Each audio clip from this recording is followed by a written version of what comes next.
శ్రీనివాసరెడ్డి గారు పూర్తి స్థాయిలో బాధ్యత తీసుకున్నారు. మా వరంగల్ మిత్రులందరినీ కూడా నేను అడుగుతున్నా, మీరు పెద్ద ఎత్తున చప్పట్లు కొట్టి అభినందించండి.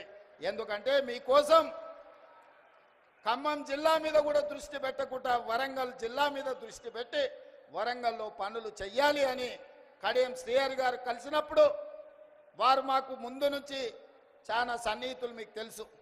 వారి పట్ల నాకున్న గౌరవం కూడా మీకు తెలుసు. వారు నాకు గుర్తు చేసి ఇవన్నీ చేయడం ద్వారా శాశ్వతంగా ప్రజల గుండెల్లో మనం నిలిచిపోతాం. మీ బాధ్యత, నీకు చిన్న వయసులో గొప్ప అవకాశం వచ్చింది. ఆనాడు మాకు అవకాశం వచ్చినా మేము చేయలేకపోయినాం. ఈనాడు మీరు చెయ్యి, మేము అండగా నిలబడతామని కడియం శ్రీహరి గారు నాతో 10 సార్లు మాట్లాడి ఇవాళ 5,500 కోట్లు, దాదాపుగా 6,000 కోట్ల రూపాయలు ఈ వరంగల్ నగరానికి ఇవాళ రాష్ట్ర ప్రభుత్వం మంజూరు చేసిందంటే వాళ్ళందరూ తీవ్రమైన కృషి వల్ల ఈరోజు మీకు దాదాపుగా 6,000 కోట్ల రూపాయలు వచ్చినాయి. అందుకే మిత్రులారా, ఈ వరంగల్ జిల్లా ప్రజలకు, ఈ ఉత్తర తెలంగాణ ప్రజలకు నేను ఒక్క మాట చెప్పదలుచుకున్నా. ఇది 2 శాసనసభ నియోజకవర్గాలకు సంబంధించిన అభివృద్ధి కాదు, మొత్తం ఉత్తర తెలంగాణకు సంబంధించిన ఆదిలాబాద్ కావచ్చు, ఖమ్మం కావచ్చు, కరీంనగర్ కావచ్చు, లేకపోతే వరంగల్ కావచ్చు, సగం నల్గొండ కావచ్చు. ఈ వరంగల్ ప్రాంతమే అత్యంత దగ్గరి ప్రాంతం. ఈడ జాతీయ స్థాయి ఎయిర్పోర్ట్ రావడం, జాతీయ స్థాయి పరిశ్రమలు రావడం, ఈ నగరంలో అండర్ గ్రౌండ్ డ్రైనేజ్ రావడం, కాకతీయ యూనివర్సిటీని అభివృద్ధి పదం వైపు నడిపిస్తే సగం తెలంగాణ అభివృద్ధి జరిగినట్టే. ఈ వరంగల్ అభివృద్ధి అనేది సగం తెలంగాణకు అభివృద్ధి చేసినట్టే అని భావించి ఈనాడు మా ప్రభుత్వం ఈ బాధ్యత తీసుకున్నది. ఇది పూర్తి చేసే వరకు నేను నిద్రపోను, మా అధికారులను, మా మంత్రులను నిద్రపోనియనని మీకు నేను మాట ఇస్తున్నా. ఎందుకంటే నేను నిన్న మన మహారాష్ట్ర ఎన్నికల్లో పోయినా, ఎన్నికల్లో ఎక్కడ పోయినా ఎయిర్పోర్ట్లు ఉన్నాయి. నేను ముంబై, పూణేనే అనుకున్నా, కానీ సోలాపూర్ పోయినా, నాందేడ్ పోయినా, ఎక్కడికి పోయినా ప్రతి 100-150 కిలోమీటర్లకు బస్సు డిపోలు ఉన్నట్టు మహారాష్ట్రలో ఎయిర్పోర్టులు ఉన్నాయి.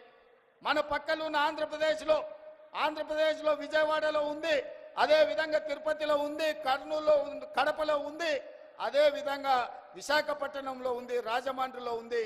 ఆంధ్రప్రదేశ్లో కూడా ఎన్నో ఎయిర్పోర్టులు ఉన్నాయి. ఈ రకంగా ఏ రాష్ట్రం తీసుకున్నా 5, 6, 10 ఎయిర్పోర్టులు ఉంటే తెలంగాణ రాష్ట్రంలో ఒకే ఒక్క ఎయిర్పోర్టు, అది హైదరాబాద్ నగరంలో ఉంది. అందుకే నేను అడుగుతున్నా, ఈ వేదిక మీద నుంచి కేంద్ర ప్రభుత్వాన్ని, ఇక్కడికి వచ్చిన మా తెలంగాణ ప్రజల్ని, మనకెందుకు ఉండకూడదు? హైదరాబాదే కాదు, వరంగల్లో, కొత్తగూడెంలో, అదేవిధంగా రామగుండంలో, ఆదిలాబాద్లో మనం కూడా 4 ఎయిర్పోర్ట్లు కట్టుకొని ప్రపంచంతో పోటీ పడి పెట్టుబడులు తెచ్చి పరిశ్రమలను ముందుకు తీసుకెళ్లి ఈ తెలంగాణను అభివృద్ధి పదం వైపు నడిపించే బాధ్యత ఇందిరమ్మ రాజ్యంలో ప్రజా ప్రభుత్వం తీసుకుంటుందని చెప్పి నేను ఈ సందర్భంగా చెప్పదలుచుకున్నా. ఎవరైనా ఈ అభివృద్ధిలో కాళ్ళ కట్టబెట్టాలి, మేము చేయలేదు కాబట్టి వీళ్ళు కూడా చెయ్యొద్దు అని కుట్రలు కుతంత్రాలు చేస్తే వాళ్ళు ఊచలు లెక్క పెట్టాల్సి వస్తుందని చెప్పి నేను ఈ వేదిక మీద నుంచి స్పష్టంగా చెప్పదలుచుకున్నా. మీరు కుట్రలు చేయొచ్చు, మీరు కుతంత్రాలు చేయొచ్చు, అక్రమంగా సంపాదించిన సంపద పెట్టి కిరాయి మనుషులను తేవచ్చు. ఏమి చేసినా ఓ రోజు ఎనుకో, ఓ రోజు ముందో మీరు పన్నుతున్న కుట్రల్ని గుర్తిస్తాం, అందరిని బొక్కలో పెడతాం, ఊచలు లెక్క పెట్టిస్తా అని చెప్పి నేను ఈ వేదిక మీద నుంచి స్పష్టంగా చెప్పదలుచుకున్నా. ఇవాళ ఒకడొకడు మాట్లాడుతున్నాడు. ఒక ఆయన పెద్ద మంచి మన వచ్చి అన్నాడు, 10 నెలలనే తెలంగాణ ప్రజలు ఏం కోల్పోయారో వాళ్ళకి తెలిసిందని. ఏం కోల్పోయినరా? మా ఆడబిడ్డలకి ఇవాళ స్వేచ్ఛ వచ్చింది 10 ఏళ్ళ తర్వాత. సంఘాలలో ముందుకు వచ్చిండ్రు. మేము ఇవాళ ఆడబిడ్డల్ని కోటీశ్వరులను చేయాలనుకున్నాం. దాదాపుగా ఈ సంవత్సరంలో